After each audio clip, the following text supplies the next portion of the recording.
Assalamualaikum warahmatullahi wabarakatuh. Selamat datang kembali di channel Satu Nusantara, tempat kita membahas sejarah, budaya, dan kearifan Nusantara dengan sudut pandang yang bijak dan terbuka. Sebelum kita memulai, jangan lupa tekan tombol like, subscribe, dan aktifkan lonceng notifikasi agar tidak ketinggalan pembahasan menarik lainnya dari Satu Nusantara. Sahabat Satu Nusantara, pernahkah Anda mendengar bahwa Satrio Piningit konon berasal dari kalangan rakyat biasa? Mengapa begitu banyak cerita yang menyebutkan bahwa sosok yang dipercaya akan membawa perubahan besar justru tidak lahir dari keluarga bangsawan atau penguasa? Apakah hal itu memang tertulis dalam berbagai ramalan atau hanya penafsiran masyarakat dari generasi ke generasi? Mari kita bahas bersama. Istilah Satrio Piningit berasal dari tradisi dan sastra Jawa yang berkembang selama berabad-abad. Sosok ini sering digambarkan sebagai pemimpin yang masih tersembunyi, belum dikenal luas, namun sesuatu saat dapat dipercaya akan tampil ketika keadaan bangsa mengalami banyak kesulitan. Perlu dipahami bahwa kisah mengenai Satrio Piningit merupakan bagian dari tradisi budaya dan memiliki beragam versi. Karena itu, tidak ada satu sumber yang dapat dijadikan dasar untuk memastikan siapa sosok tersebut. Yang menarik justru bukan siapa orangnya, melainkan nilai-nilai kepemimpinan yang lalu dikaitkan dengannya.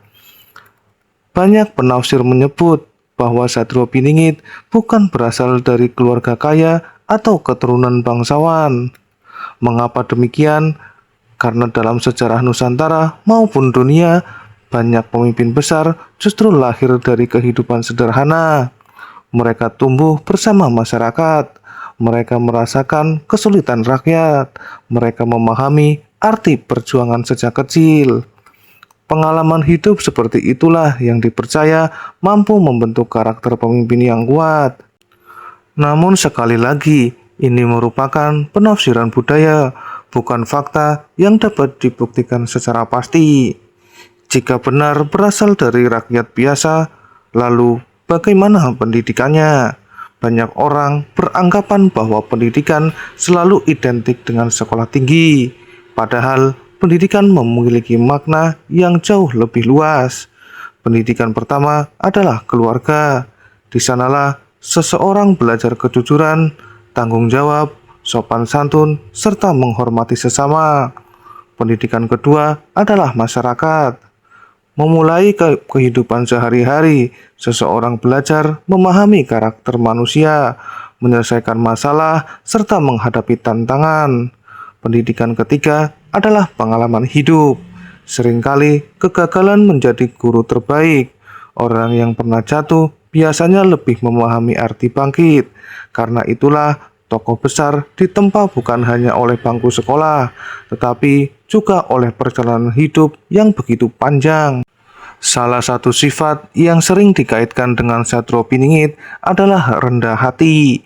Mengapa? Karena seseorang yang berasal dari kehidupan sederhana biasanya lebih memahami arti bersyukur. Ia tidak mudah memandang rendah orang lain. Ia mengetahui bagaimana rasanya berjuang.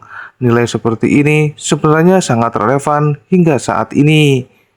Bangsa manapun membutuhkan pemimpin yang mampu mendengarkan rakyat, bukan hanya berbicara kepada rakyat. Disinilah sering terjadi kesalahpahaman.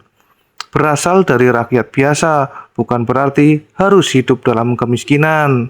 Rakyat biasa berarti tumbuh sebagai bagian dari masyarakat umum, bukan karena status atau garis keturunan yang otomatis menjadikannya pemimpin. Yang lebih penting bukan asal-usulnya, melainkan integritas, kemampuan belajar, dan kemampuan mengabdi kepada masyarakat.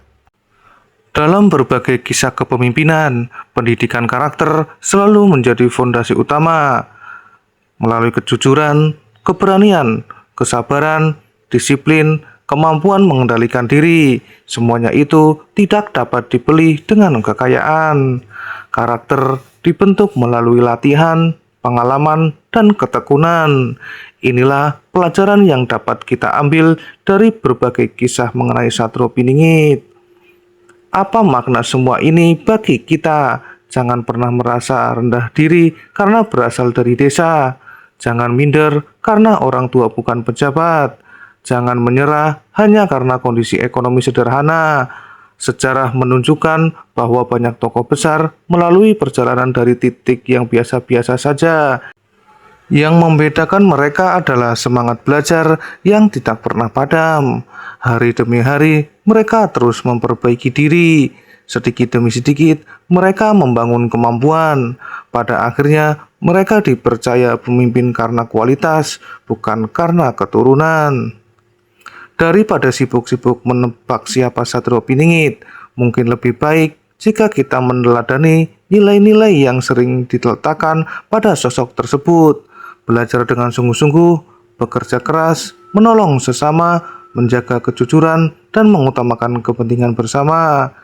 Jika setiap orang memiliki karakter seperti itu, maka bangsa ini akan memiliki banyak pemimpin yang berkualitas.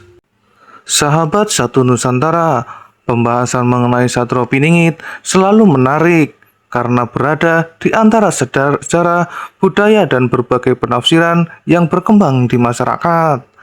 Terlepas benar atau tidaknya, berbagai kisah tersebut ada satu pelajaran yang sangat berharga.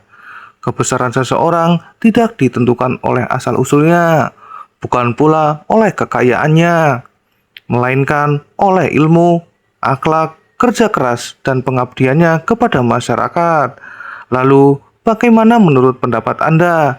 Apakah Anda setuju bahwa pemimpin besar justru sering lahir dari kehidupan rakyat biasa?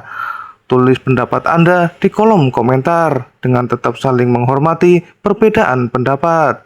Terima kasih telah menyaksikan video ini. Jangan lupa tekan tombol like, subscribe, dan bagikan video ini agar banyak yang dapat mengambil hikmah dari kekayaan budaya Nusantara. Sampai jumpa di pembahasan berikutnya. Wassalamualaikum warahmatullahi wabarakatuh.